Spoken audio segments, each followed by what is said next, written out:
Ki mai anō ki te Karere, whakatata atu ana tātou ki te whakataetae Kapa Haka ā-rohe o Te Whanganui-a-Tara. Me te aha, kei roto i te kapa o te Pukeatua e tahi tau tohito, me tahi tau hō ki te atamira. A tāne rore, e noho tahi ana, e whakarite tahi ana mo te tūnga tuatahi o te kapa nei. Aha koa te a maimai, he kapa tēnei e aro nui ana ki te whakapakari i te kounga o ngā kapa katoa. Māroto atu, i te mātauranga, te mōhiotanga me te ngākau titikaha, ka tū ana ki te atamira.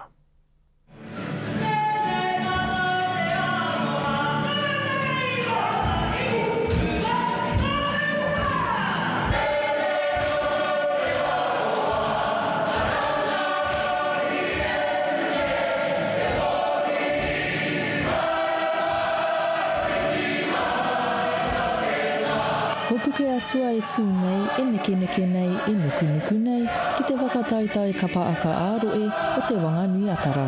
Ko tā mātou he whakatairanga tuatahi i tō mātou hapori, kārua, ko te whakatinana tanga o tēnei mea ko te whanaungatanga.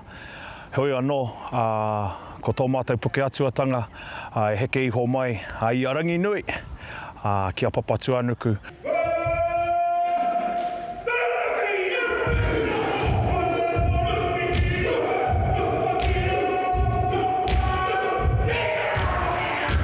Tā mātou nā pau, ko ngā marae e toru, o ngā tahataha e rua o tō mātou nā maunga, anā ko waiwhetū tēnā, ko wainua mata marae tēnā, ko kokiri marae anō ki tēnā. Ko Wilson tērā e tū māro ana ki runga i te papatū ngā waiwai i tāna mātou ki te ao aka, ko tāna e wakaaro nui ki te unga waimuri. Ko te tino wawata kia piri mai te hunga rangatahi ki tēnei kaupapa, me te mōhio kei konei pēr te oranga mā rātou, he nui ngā āhuatanga i te ao, engari ko tāku ki te rangatahi Māori piri atu ki te Kapa Haka, hei oranga mōu. E tuakana taina te tikanga o roto i te kapa, ko te unga e mātau ana, ko te unga e tau au ana ki te aka.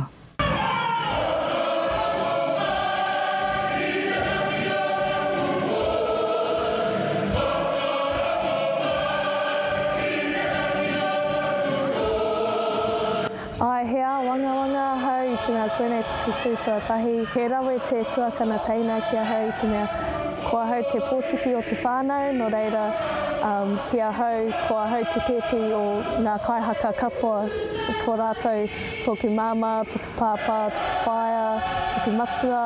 Tuatahi kaoria hau uru ki te ropu, engari i haere tonua hau ki ngā parakatihi me ngā noho, i haere, i pukumahi, i whakaurua, i oku pukenga katoa, i urua ki te ropu. Ka tū te whakataetae ā-rohe ki te ware a kina o TSB, a te tuanga uru mātoru o une ki te pokapū o Pōneke.